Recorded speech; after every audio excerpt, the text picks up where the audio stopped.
So moving on now, let's finally talk about season one of Invincible, right? This is well a long-awaited Amazon Prime animated series. You cover the first three episodes. So over the course of a few days, I actually like watched the full eight-episode season out, right? And I will all right. So I'll just kind of jump into the synopsis and thoughts on it, right? And then you'll jump in, right? So it's based off of the comic book series written by Robert Kirkman. You may know him as the creator of the Walking Dead comic book series as well.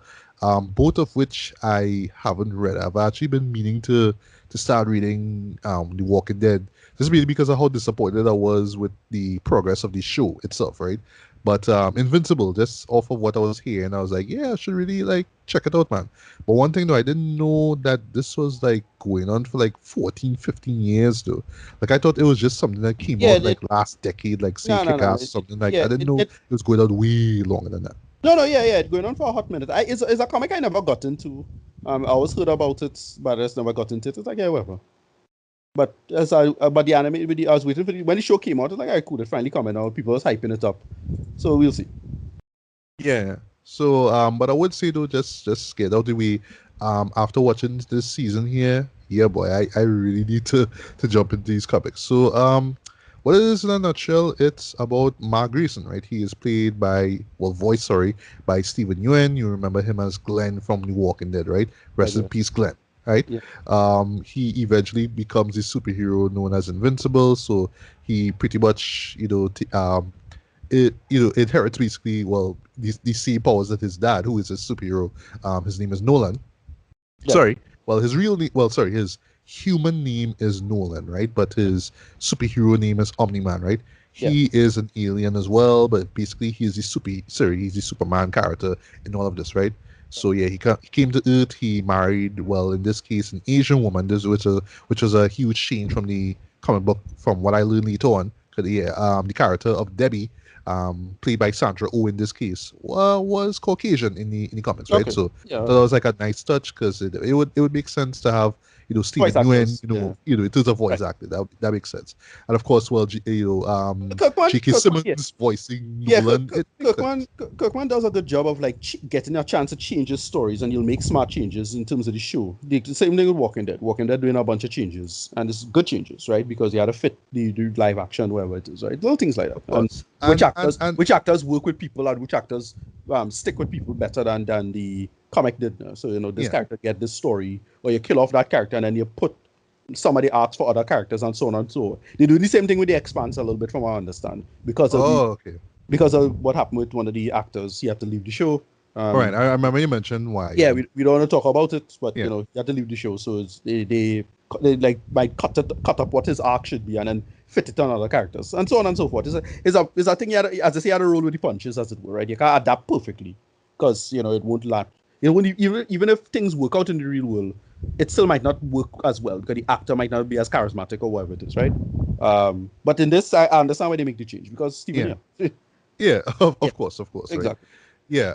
So he is 17 years old, and well, I should say right after he turned 17, that's when he picks up on his powers, right? His dad was waiting on this for since he was born, basically, right? But yeah, now he has his powers, and you have like what starts off as a generally nice set of moments, where Nolan's teaching his son, what I mean, how to fly, and how to use his super strength, basically. He doesn't have super speed or anything like that. He doesn't shoot laser beams out of his eyes like a Superman, like Superman, but he does have the same flight and strength, right? Like Clark Kent does, right? You learn early on that there are other superheroes in the world. Well, there's different factions, basically, right? But the main one is the Guardians of the Globe, right? And it's just all these different individuals, right? Then something really horrifying happens to the Right. So the Guardians of the Globe. ended you first. Yeah. No, here's the thing. Right. So here's the thing. I have no problem talking spoilers here. Personally, we should just talk straight spoilers. Right. Yeah. I spoilers. 5, 4, 3, 2, 1, go, right? Yeah, because at the very end of episode 1, Right. Omni-Man comes in and pretty much slaughters the Guardians of the Globe. Right. Slaughters. Like you thought the intro to Elfin Lead or Elfin Light, whatever you call the show, was graphic. Yeah, you have to see this, right? And this pretty much springs up, well, this big issue going on now with the folks behind the scenes, right? This organization called Right. the Global Defense Agency. It's run by um, well, I would have called him Cecil, but in the show they say Cecil. So Yes, okay, so I'll say Cecil, right? Cecil Stedman, voiced by my boy Walton Goggins, right? So right. he's seen blood and guts and all that kind of stuff. He wants to know what's going on, right? But the thing is that, well, yes, Omni Man is the only quote unquote survivor, right?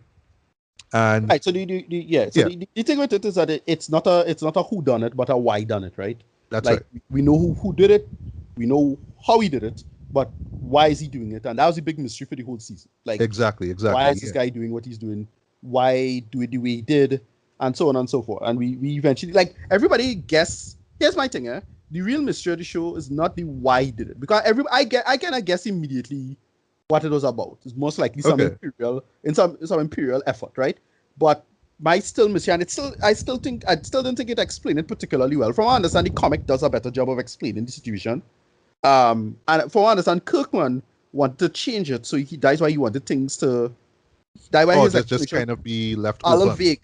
Sorry, Oh, okay, okay, a little okay. vague, because Right. I still feel the because the big mystery is why do it that way, Yeah. right?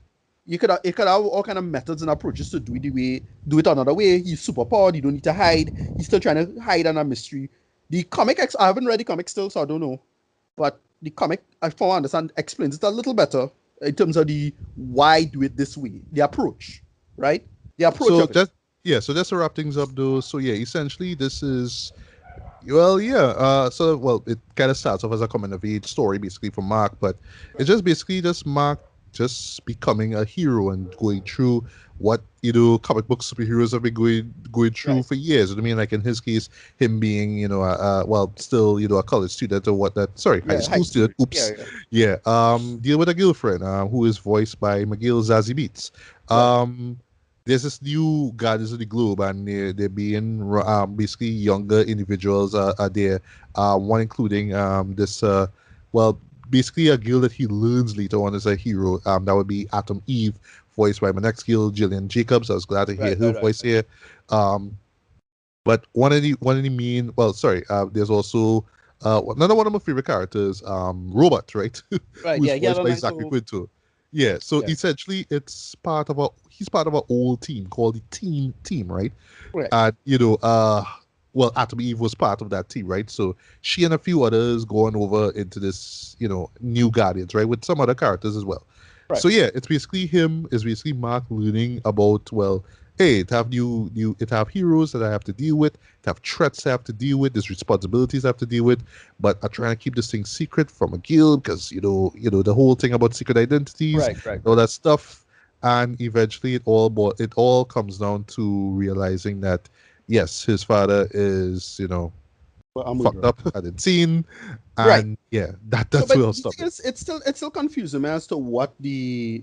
It's still confusing me as to why Omni-Man did it that way. Like, I didn't because, well, so we could get to the final episode, because there's a bunch of like meandering like little episodes and stories. Like, we get to see why Robot was doing some sneaky shit, and you learn why, and we get to see it had a side story involving the gay best friend's boyfriend being turned into a cyborg for some reason, and Right. so on and so forth. Yeah, And all yeah, that yeah. stuff, right? There's also a side character Yeah. um, who actually learned this after the fact. Um, well, it's only throughout the run of the comics was revealed to be gay. But I do like that from the jump, like from the Yeah, moment yeah, you see him, yes, yeah, he is that, right? So that was cool. yeah. But right, so they keep pushing it, and they make the argument. They made it out for what it was. But again, the finale was everything, right? You're waiting for the answer, and we get the answer. The answer not that interesting. Like, nobody was that surprised that was the answer. That Omni-Man's race is some imperial force, and they're pushing themselves out. And what they say though, they said something along the lines of, our numbers run thin. So we had to go and take have a child. But like, why have a child? Why do it that way? And then the big mystery at the end of the episode is Omni-Man just up and disappear. Just gone. They wonder Right. what the hell going on there. And Yeah. they again, Go on. Kirkman have to he clearly probably changed the story. Like he changed the justifications behind Omni-Man, changed the ideas and what going on. So that's why I'm not really reading the comic to make sense of what it is. But I'm still not particularly satisfied with the end of the story. I'm not satisfied with what Omni-Man's justification for why doing it that way. Because here's a question: why have one kid?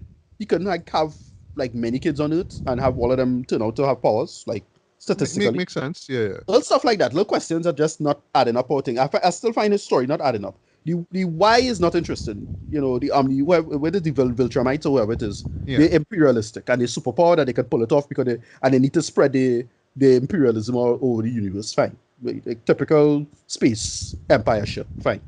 But why Omni-Man did it this way is still kind of puzzling to me. And I'm not too clear on why that happened. And then he up and disappeared. So his motivations is still hidden as to what was going on. But yeah, that final episode was real brutal, dude. God damn. I know, right? Like I talk about Nolan had this was up on some Akira yeah, Legend of the Overfiend type violence, right? Like what I mean, like in terms of you would see human beings just literally being wiped out as if they were like ants, right? yeah. I just seeing blood and guts just all over the place, and you know it's really startling though, and I will lie though, like my eyes were like glued to the screen, like almost like they were bleeding just watching all this ultra violence, right? Yeah. But like The Walking Dead, right? Because yes, even Walking Dead has its moments where they would just kind of like beat you over the head with some, act of violence, right? Case Yeah. in point, Glenn's death. You know what I mean? That Yeah. infamous season 7 opening episode, right? Still haven't rewatched that though. It still was rough to watch. And I realize there's a thing that Cookman like to do. He just like to just shake people up, right? Just give us something really, shocking, right? Which is funny because I actually watched this interview he did with Grace Rudolph, right, with Beyond the Trailer. And, in the room that he was in, one of the posters he had in the background was Transformers the movie, Right. which makes sense. So it's like, oh, okay, this show could kill off like Optimus Prime, and it's a PG movie, and kids saw this. Okay, now I know what I could do with my life, right? So it's one of those kind of things, right? But for me though, with that well, the violence, right, as a whole, I think that it works in terms of what the show is going for. I made a joke on Facebook that basically, this is something that would have fit, Zack Snyder's territory. This, like, he probably True. watches like, damn, I should have made this because Yeah, it fits his whole Yeah, modus operandi. Right? yeah, That's, hey, the world sucks. Your favorite superhero, not as noble as you might think yep. he is. That's what he should have made instead of this whole Justice trilogy thing, right? But yeah, here it works in terms of just shaking people up, right? That's where it's done. It's just there to kind of shake people up because um and points for the animation here, you know what I mean? Because it really intentionally looks like something you would see from a Saturday morning cartoon. Even the style of action is very akin to, Yeah, say, like, Young a DC, Justice. like a Young Justice or Yeah, Justice it League looks like Young Unlimited, Justice, yeah. like that, right? But then when it hits you with, characters being ripped apart and all that kind of stuff, and blood, and necks being snapped and bones being broken, all that kind of stuff, it's just that brutal reminder that, hey, in this world, characters can die, Yeah. characters can be on the verge of death. There were moments where I thought, oh, because I didn't really think that people like Omni-Man or Invincible have regenerative powers there. So, like, case in point, when I forgot the name of the character, I think is Battle Beast, that's his name. Yeah. You saw it in the trailer where he just does that final blow onto Mark's chest. Right? You see him bounce The off. yeah, yeah, Yeah. yeah. The mallet, whatever it is, right? Yes, Yeah, you're there like, dude, this man again up off of that. This guy is dead. You know what I mean? But yeah, though, it really does do that. I don't want to say it's, edge lord or whatever it is, but it really kind of follows okay. this whole trend that, okay, well, every year we have to have this one show that just pushes the envelope, and in this case Right. is like, well, you know what, fuck it, let me just be that one show, just keep pushing the envelope trend. And it was doing that like literally every single episode, right?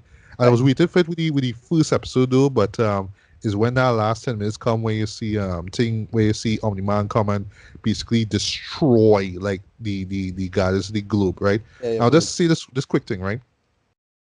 I would say though that that scene in particular and the final fight in the final episode between him and his son will go down as two of the most brutal things you will see A in while. any medium Yeah, for real. this year.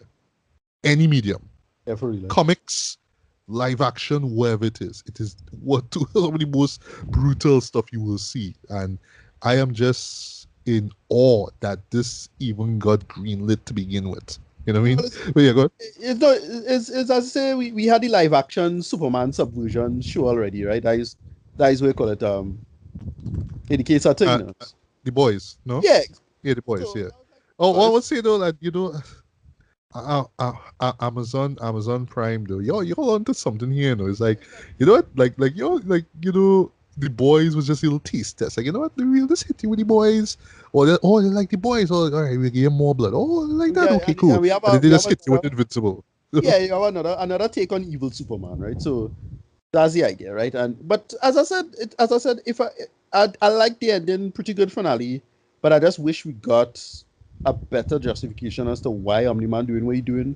Again, why do it this way? Why be sneaky? Why none of that made sense to me when I think about it. Right, I agree because Yeah, it really can't be because the you way don't how the scare character him. is fleshed out and perfectly fleshed out in my opinion.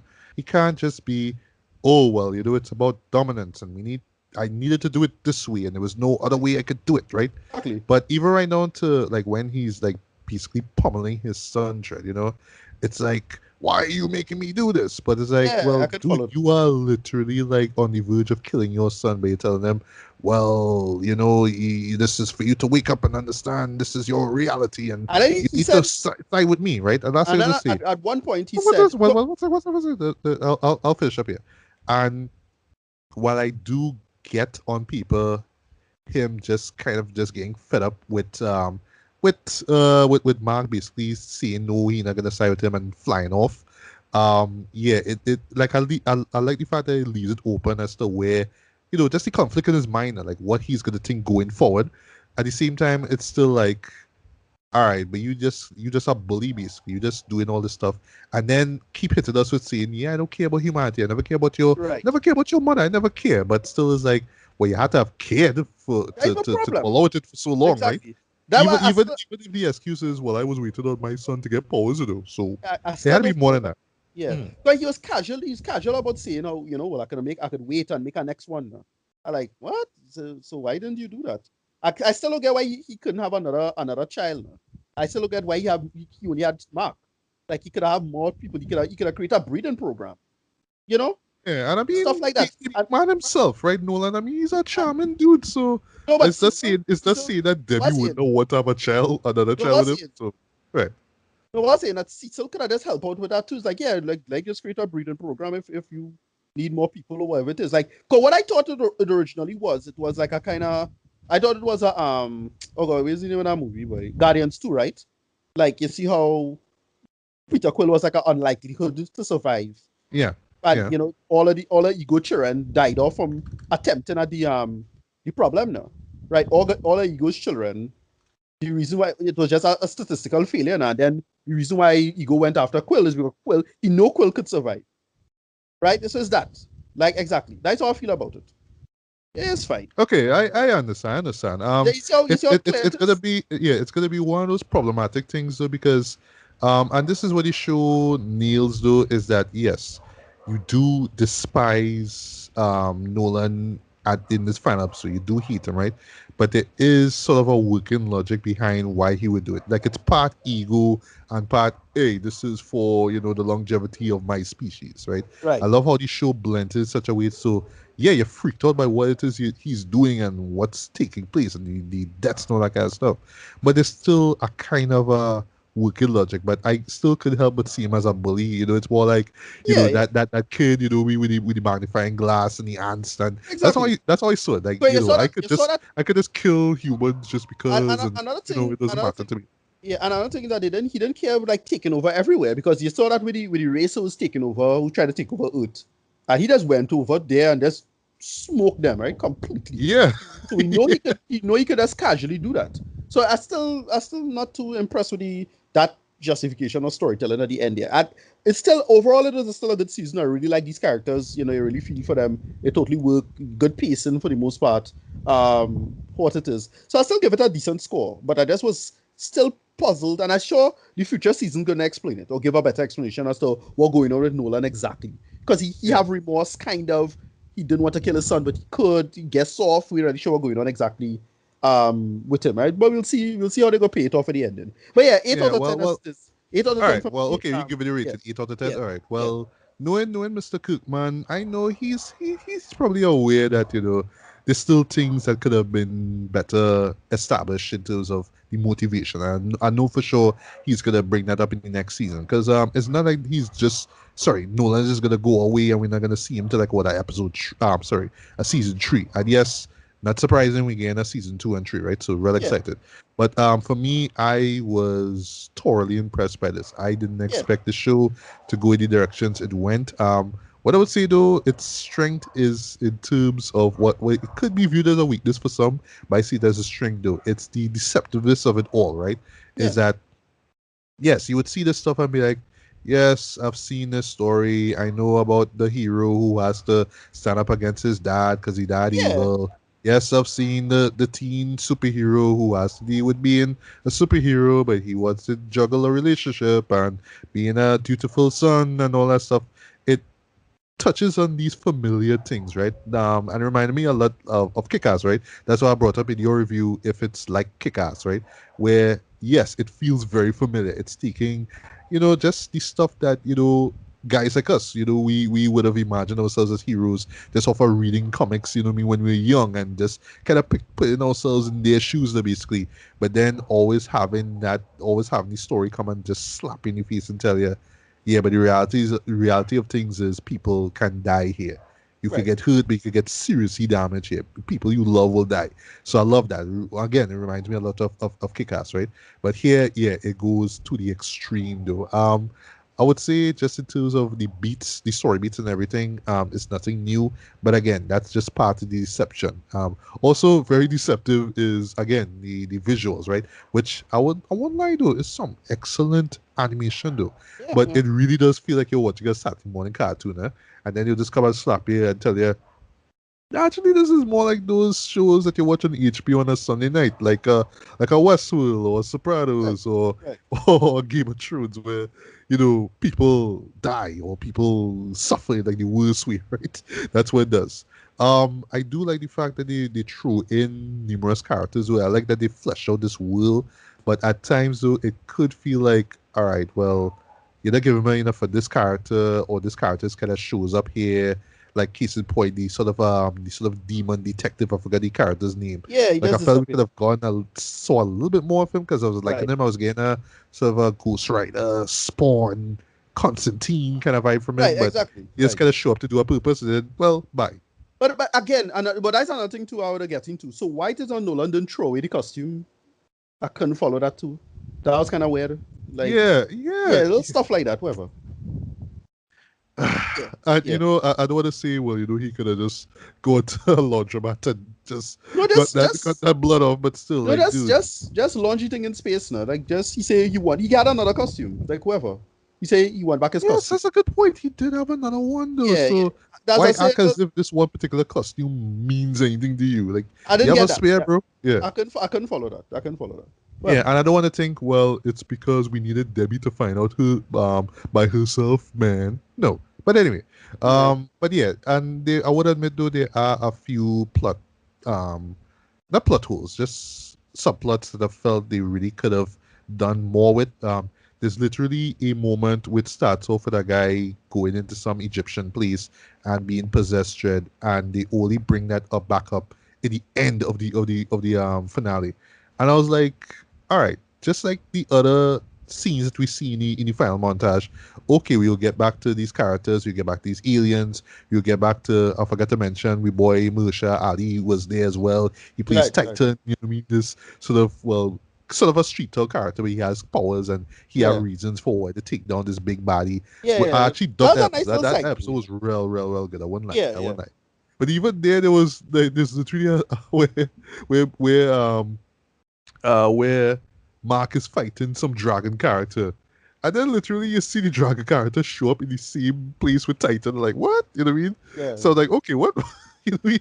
Yeah, so even right now to the alien invasion, which happens early on as well, like it just kind of happened. And I get like, it's superhero scenarios that we've seen here, but this kind of came and it's just like, okay, well, we just had to have this to have character A do this, but they just kind of leave it at that, right? And then they just go back to the stuff with Omni-Man. Okay, I guess that's good world building, but still, they kind of just give him an appetizer here, man. You know what I mean? They don't give him enough. So I hope that with the next season, we see a lot more of the world being fleshed out, more the characters being fleshed out as well too. Got me for what we get here, especially with like the characters of Robot, for example, is really cool. They Yeah, expect to he's see not nice. So to, he's to nice. hear Jason Mantzoukas in this. I was like, what? You in Right. Yeah. this? Yeah. What? Yeah. He in this. Yeah. Yeah, still being an asshole as usual, right? Yeah. But Yeah. he make me laugh though. But I will like do like his dialogue was very how to say very cartoonish. I'd like until like later on where he drop a F bomb. I'm like, all right, that's what I want. I find like his dialogue was a little watered down in my opinion. Like, yeah, Right. he's a dick, but he's sounding like some Saturday morning cartoon character like that, whatever. But yeah, I thought that speaking of that, I thought that the voice acting was fan freaking tastic too. Like just across the board, though. Stephen Yuen was Yeah. excellent. Sandra Oh was excellent. J.K. Simmons get the MVP award. He was great in this because you buy into him as just this dutiful father. I mean, who wants to see his son become as great a hero as him, right? But keeping this secret deep down inside. And even in the final episode, Dread, where he was spouting all that stuff, he just like, dog, why you could see that, Dread? Still, I was buying into what he was saying, like the voice, everything like that. What else? And oh yes, last thing last, so the action scenes were very, very well handled. Yeah. I would say yes, it is very DC inspired, I would say. I mean, I don't want to be that one to say, well, DC is the only property that has characters, fighting in mid-air and stomping each other to the ground and all that kind of stuff. But I can't help but bring up, Justice League or think of these properties when I'm seeing the action in the show here. And yes, it does get very, very, very bloody at times though. But I would say just before we get to rating though, I feel that there will be people who will still kind of treat it as gratuitous. And it does at times border on gratuitous, though, especially when it shows just how easy, humans can be killed or ripped apart, right?